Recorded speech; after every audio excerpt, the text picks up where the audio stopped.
जय गुरु जी, जय संगत जी। संगत जी, मैं दिल्ली की रहने वाली हूँ और एक शुक्राना सत्संग आप संगत के सामने गुरु जी के पवित्र और बहुत ही चमत्कारी मंत्र जाप के साथ शुरू करने जा रही हूँ। ओम नमः शिवाय, शिव जी सदा सहाय। ओम नमः शिवाय, गुरु जी सदा सहाय।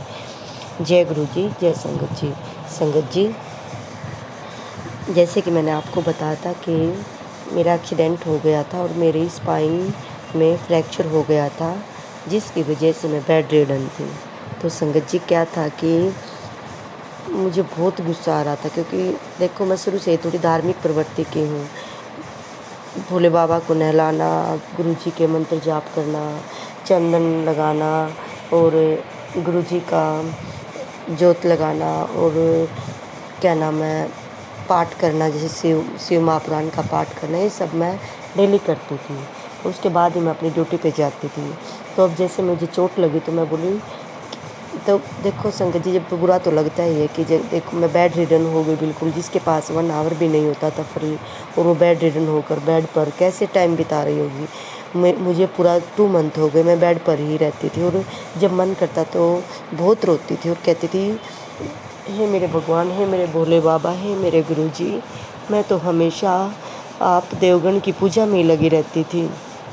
देखो संगत जी, तो पिछले जन्म के कर्म किसको पता है कि क्या करके आए हैं। मुझे तो लगता है कि हेल्थ के लिए तो मैं बहुत ही गंदे कर्म करके आए, जिससे कि जब भी मैं बीमार होती हूँ 2-3 महीने बेड पर ही रहती हूँ, बड़ी फेडअप हो जाती हूँ। तो इस बार भी मैं ऐसे ही रो रही थी और कह रही थी कि हे मेरे देवगन, मैं सबको किसी के दिन पे किसी को नहीं भूलती, सबका करती हूँ, फिर भी मेरे साथ ही क्यों ऐसा होता है। मुझे ही बेड पर क्यों डाला जाता है, क्योंकि फेडअप हो जाती हूँ, रोती रहती हूँ। बहुत बुरा लगता है कि बेड से कब उठकर चलूँगी। तो संगत जी, 1-2 दिन पहले मैं अभी लास्ट 10 डेज से पहले मैं ये सोच रही थी कि अरे, पहले तो मैं शिव पुराण का कम से कम एक टॉपिक तो पढ़ती थी, अब तो मैं वो भी नहीं पढ़ पाती। अब पढ़ूँ भी कैसे। मैंने कहा जब बाबा मुझे ठीक करेंगे तभी मैं पढ़ूँगी। तो संगत जी, जैसे पहले तो 1 मंथ तो मैंने गुरु जी के सत्संग में सुनने में और टीवी चलाकर जो पॉडकास्ट आती हैं गुरु जी की संगत, जो अपने अपने चमत्कार सुनाती है और जो अपना एक्सपीरियंस बताते हैं गुरु जी के साथ, वो सब सुना, उससे टाइम पास हुआ। फिर अचानक मेरे सामने, मैं जैसे बोल रही थी कि मैंने शिव महापुराण का एक पाठ भी नहीं पढ़ा, तो संगत जी जैसे एक दिन अचानक ही जो प्रदीप मिश्रा के सीहोर वाले गुरु जी हैं, उनकी मेरे सामने शिव महापुराण आ गई। तो मैंने उस दिन थोड़ा 35 मिनट के करीब की सुनी। तो उसके बाद मुझे 15 डेज हो गया डेली मैं 1 आवर की ज़रूर सुनती हूँ और इतना आनंद आता है, इतना आनंद आता है। वो गुरुजी भी इतना अच्छा बताते हैं कि बहुत अच्छा बताते हैं। तो आज उन्होंने एक उसमें पाठ करते हुए बताया कि एक बार कोई भगत था भोले बाबा का, और वो उसको नहलाता, भोले बाबा उससे बहुत खुश थे। फिर अचानक क्या हुआ कि एक बार वो मंदिर से आते हुए किसी गड्ढे में उसका पैर आ गया और उसके पैर में फ्रैक्चर हो गया और वो बेड पे पड़ गया। तो बता रहे थे कि उसको देखकर वो बड़ा रोता था। उसको देखकर पार्वती माता बोली कि हे भोलेनाथ, ये तो आपकी पूजा करता था, हर रोज़ आप पे 1 लोटा जल चढ़ाता था, हर रोज़ भोले बाबा हर रोज़ आपका मंत्र जाप करता, श्री शिवाय नमस्तुभ्यम का पाठ करता था, तो आपने इसको चोट क्यों मारी। भोले बाबा बोले, अरे कुछ नहीं, ठीक है। कहते इसको ठीक करो। कहते जब इसका टाइम आएगा तो मैं इसको ठीक कर दूंगा। लेकिन माँ पार्वती से उसका कष्ट देखा नहीं जा रहा था, बोली कि ठीक करो, नहीं तो मुझे ही जाना पड़ेगा। तो भोले बाबा उसको बोलते कि अभी रुको, जब इसका टाइम आएगा मैं ठीक कर दूंगा।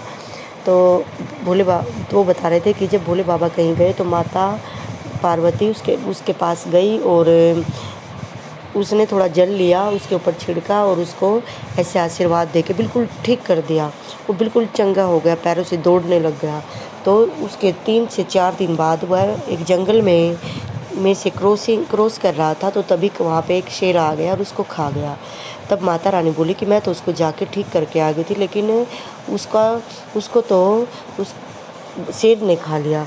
तब भोलेनाथ बोले कि मैं तो कालों का काल महाकाल हूँ और मुझे तो उसकी मौत दिखाई दे रही थी, इसीलिए मैंने उसको बेड पर डाला था कि जब उसका टाइम आएगा, वो ये पीरियड उसका निकल जाएगा, मैं उसको ठीक करता। लेकिन इसीलिए मैं आपको भी मना कर रहा था। तो अब आपने उसको टाइम से पहले ही उठा दिया, तो उसके साथ ये घटना घटी। तो इसीलिए आज मुझे इतना सब्र आया संगत जी, इतना सब्र आया कि मैं जैसे गुरुजी से बार बार क्वेश्चन पुट कर रही थी, गुरुजी मेरे साथ ही क्यों ऐसा किया, मुझे बेड पर क्यों डालते हो। मैं बहुत रोती थी, जब भी अकेली होती मैं रोने लग जाती थी, क्योंकि बेड पे मुझे बिल्कुल भी अच्छा नहीं लग रहा। तो आज मुझे पूरा दिन से इतना सब्र है, इतनी संतुष्टि है कि मेरे भोलेनाथ ने पता नहीं मेरा क्या काल टाला है, कौन सा इतना कष्टदायक समय काटा है कि मैं कम से कम बेड पे आराम से तो लेटी हूँ ना।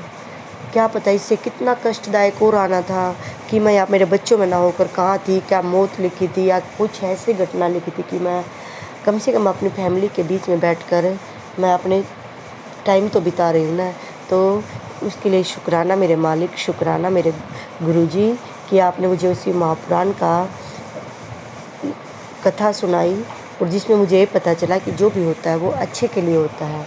कुछ मेरी ऐसी बला टली है जिससे कि गुरुजी ने मेरी स्पाइन में फ्रैक्चर करके मुझे बेड पर लिटा दिया है। तो हे गुरुजी, इसके लिए आपका शुक्राना। और गुरुजी आपसे अरदास है कि हमारे बच्चों पर अपनी मेहर बनाए रखना। जो आपके बार बार सत्संग आते हैं कि आपके घर पर क्रिया करवाई हुई, आपके बेटे के साथ हादसा होने वाला, आपके बेटे पर तंत्र क्रिया की, आपके हस्बैंड अंकल पर किसी ने तंत्र क्रिया की है, वो आपसे अलग करना चाहते हैं। तो मेरे गुरुजी, मुझे नहीं पता कौन तंत्र क्रिया कर रहा है, कौन क्या कर रहा है। तो हे मेरे गुरुपा, मैं हाथ जोड़कर आपकी बेटी आपसे अरदास करती हूँ कि मेरे अंकल पर, मेरे बेटे पर और मेरी बेटियों पर कोई आँच ना आए।